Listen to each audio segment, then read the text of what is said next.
What's going on, guys? Glad to be back. Haven't seen you guys in a long time.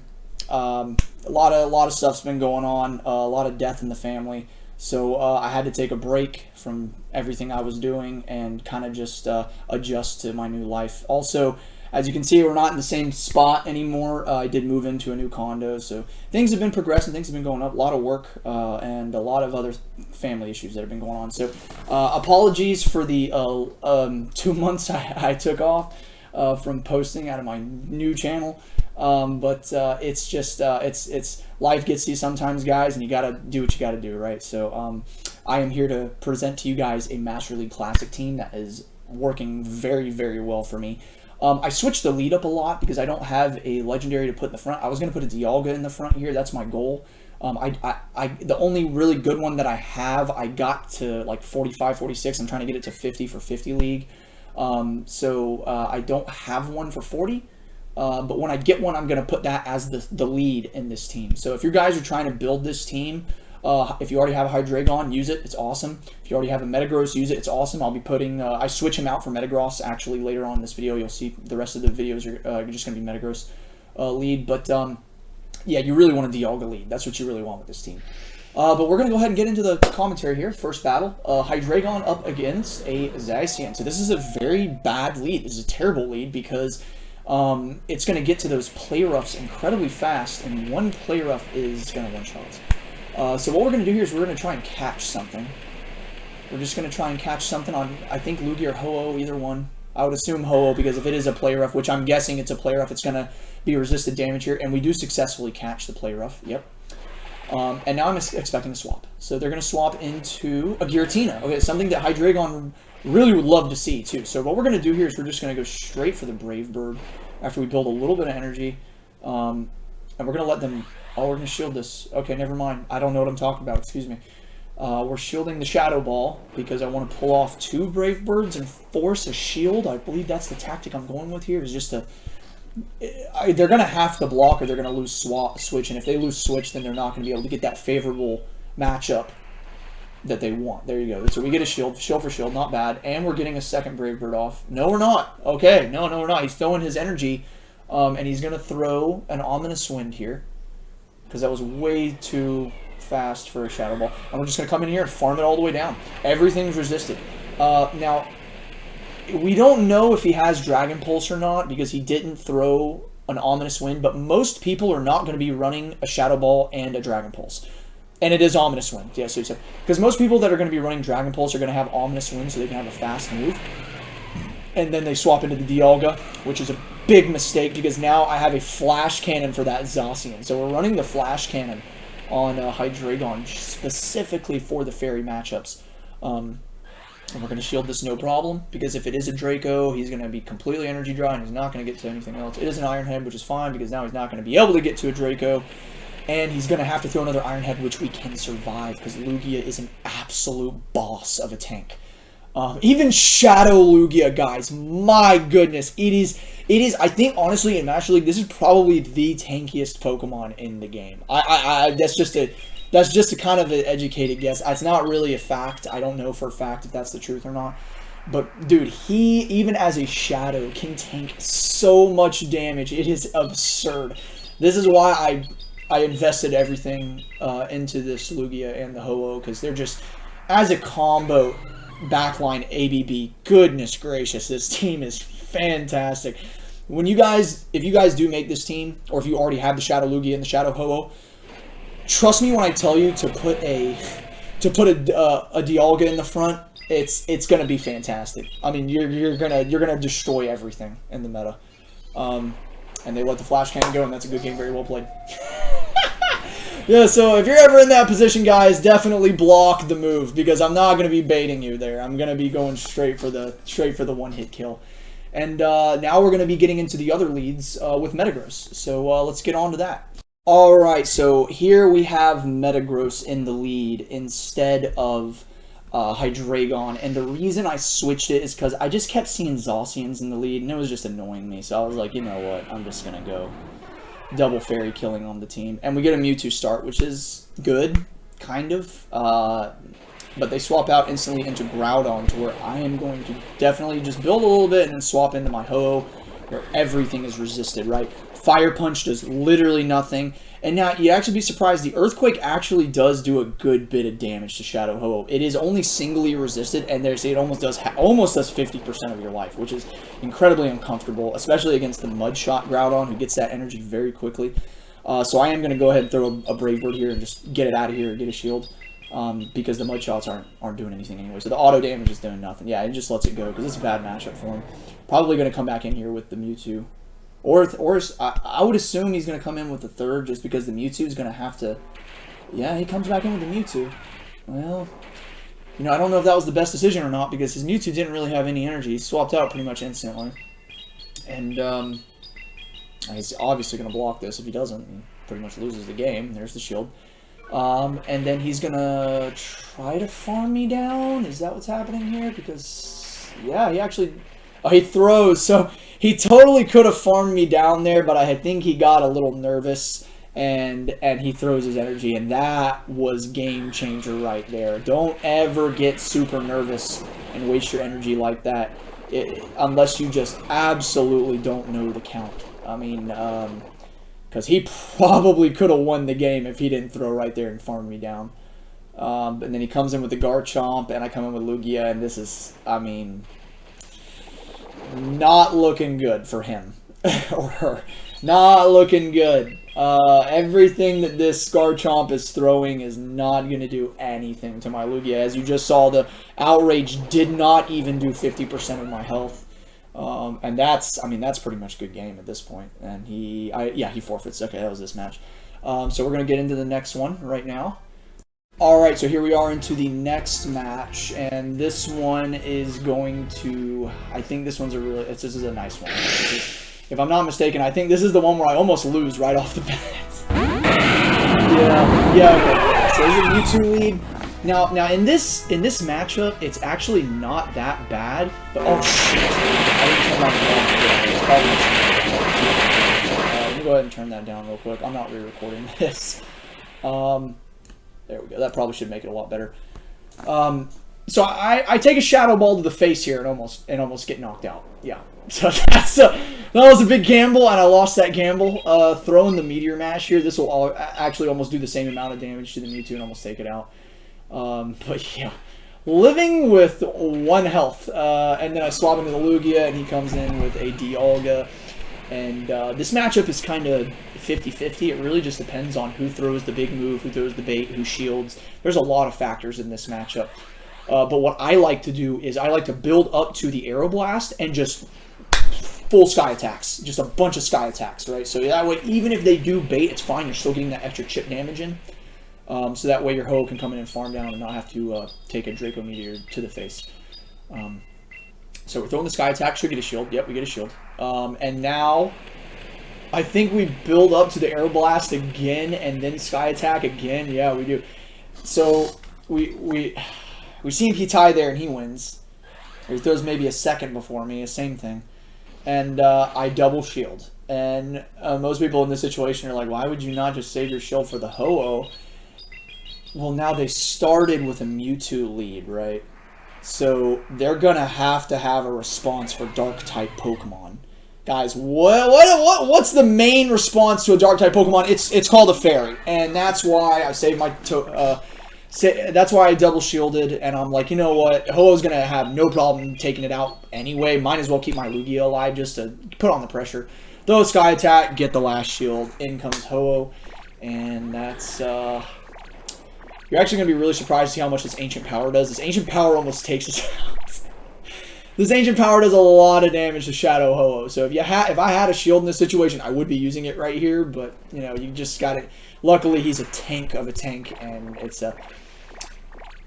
Don't ask me why I go for the Earthquake here.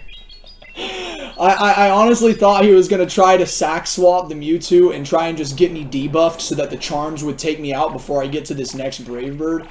That's why I did that, but that was a huge mistake. I should have just went for the Brave Bird.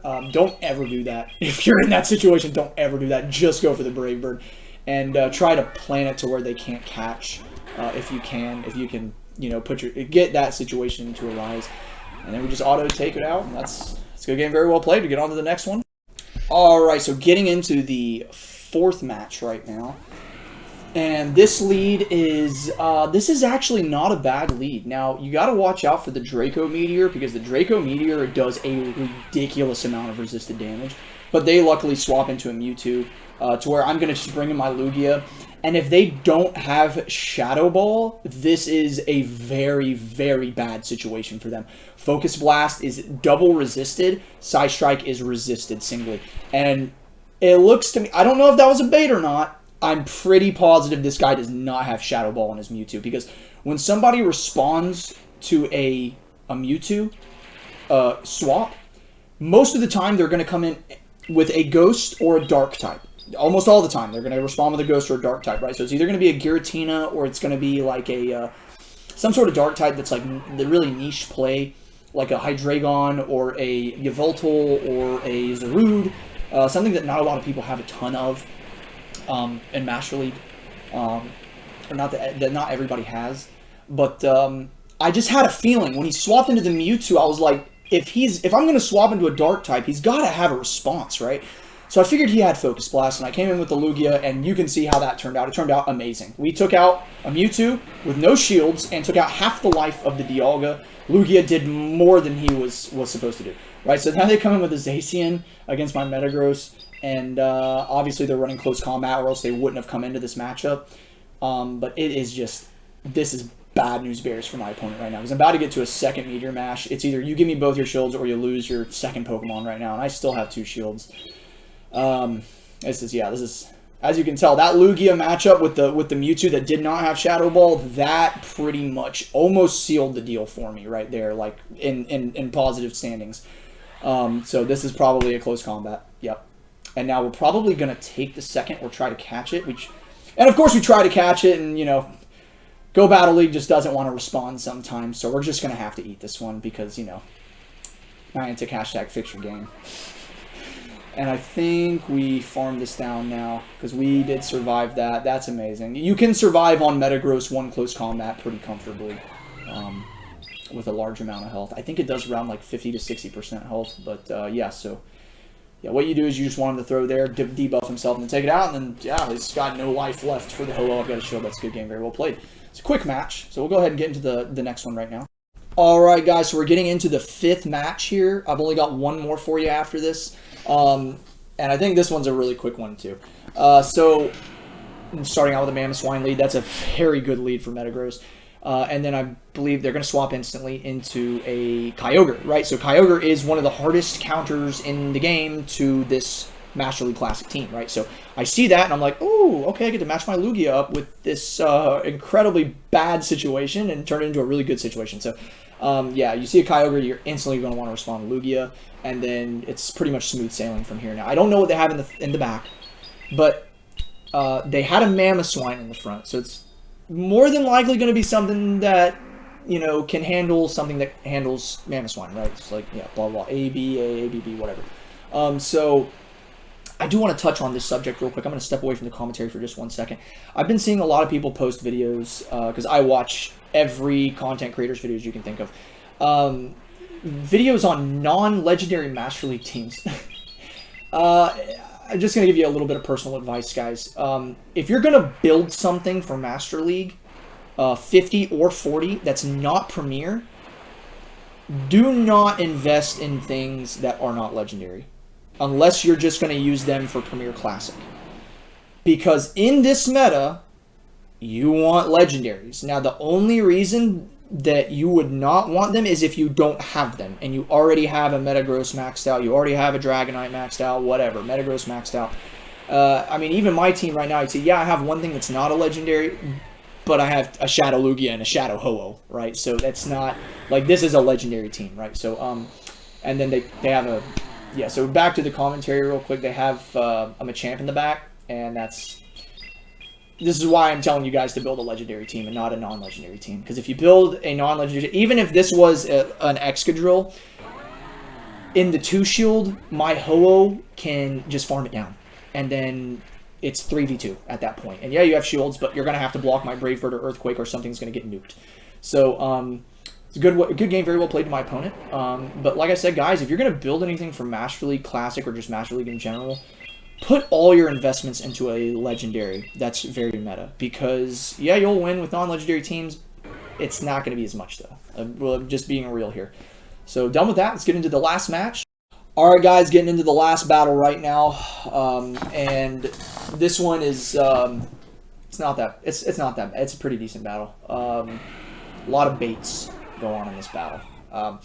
So if you see a Mewtwo lead with Metagross, you definitely want to stay in. This is a fantastic lead, especially if they don't have Shadow Ball and they have to build all the way to the Focus Blast. It takes them a little longer to build, so then you can generate more energy for those Meteor Mashes, which do a lot of damage to the Mewtwo. So I always don't block the first move, just because if you get baited with a Side Strike right at the start of the match, that is just...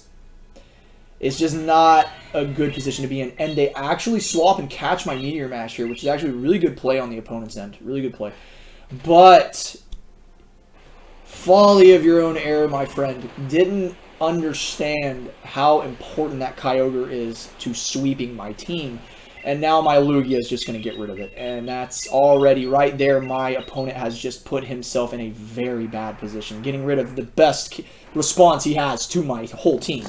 Right, so I don't. This was way too soon to be a Thunder or a Blizzard because I hit him with 2 charge moves. That's why I got his health dropped so fast. So that was a Surf, I guaranteed. There was no point in shielding that. And I think we're going to see the third Pokemon come in here because Mewtwo against Lugia is not a good matchup, especially if it doesn't have Shadow Ball. Lo and behold, here comes the Togekiss, right? So yeah, this is looking great for us right now. Looking absolutely fantastic. And again, yeah, Togekiss. Great pick, guys. Great pick. And it really walls off a lot of stuff. But it's not a legendary. And if you're going to match him up with any neutral matchup against a legendary, I mean, it's like 7 to 8 times out of 10 the legendary is going to win. So it's like, yeah, your Togekiss is going to wall a Dragonite. It's going to wall, or destroy a Hydreigon. It's not going to wall it because if I have a Flash Cannon, I can one-shot you. It's going to do really well against a lot of stuff. But it's no Lugia or Ho-Oh or Mewtwo or, Dialga. I mean, guys, just stick with the legendaries. We are in the lower elos here. This is, I believe I'm like right below veteran right now. I have not been doing a lot of PvP this season because of all the death that's been happening in the family and everything. But, yeah, so like I'll be climbing with this team for sure before Sinnoh Cup. And when Sinnoh Cup gets here, I have a fine team that I have been planning for a long time to use for that. Because I knew there was going to be a Johto Cup, a Sinnoh Cup, a blah, blah. They're going to do a cup of every single region, of course. They had the Kanto Cup, so just kind of a, educated guess. But I have a team for each generation that I have already planned. And so my Sinnoh Cup team... I'm probably going to post a video of it day 1 because I don't want anybody else taking credit for this because I've had this planned for a very long time and I know for a fact this team is going to do good. There's no way this team isn't going to do well. So I have a very good treat for you guys, very nice treat for you guys come Sinnoh Cup. I feel like a lot of people will be using this team as well when they realize how powerful it is. But yeah, good game, very well played to my opponent. That's the end of the sets. I hope you guys enjoyed this content. Like I said before, I apologize for the long wait. There's just been a lot of personal stuff going on in life. But hope you guys enjoyed it. Leave a like, comment, subscribe if you enjoyed the content. I will be having more videos come to you guys very soon. And thank you again. Have a good day, guys.